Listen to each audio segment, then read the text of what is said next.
Ermənistan mətbuatında yayılan iddialara görə baş nazir Nikol Paşinyan Azərbaycanla sülh danışıqlarında konstitusiyanın dəyişdirilməsi əvəzinə fərqli təminatlar təqdim etməyə çalışır.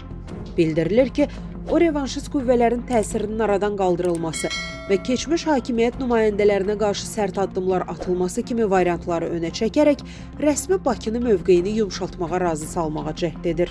Qlobal Infoza danışan siyasi şərhçi Şakir Ağayev deyib ki, Paşinyan seçkilərin nəticələri hələ Ermənistan Konstitusiya Məhkəməsi tərəfindən yekun təsdiqlənməmiş, öz siyasi rəqiblərinə qarşı cinayət işlərinin açılmasına başlayıb. Stat: Bu proses Robert Köçəryan, Samvel Karapetyanın siyasi çevrəsi və Qagik Tsarukyan da daxil olmaqla müxalif qüvvələri əhatə edir.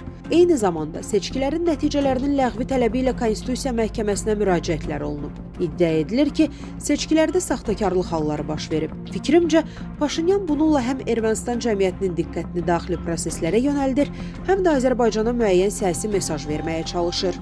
Ekspert bildirib ki, istər Köçəryan, istər Sərkisyan, istər Paşinyan, istərsə də başqa siyasi qüvvə hakimiyyətdə olsun, Azərbaycanın irəli sürdüyü əsas şərt dəyişməz qalır.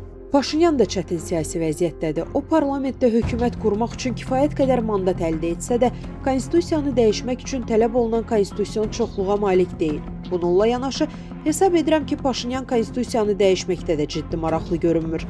Daha çox həm Ermənistan cəmiyyətinə, həm də Azərbaycana hesablanmış siyasi oyun aparır. Statın sonu. Əziz izləyicilər, xəbərlərdən məlumat əldə etmək üçün kanalımıza abunə ola bilərsiniz.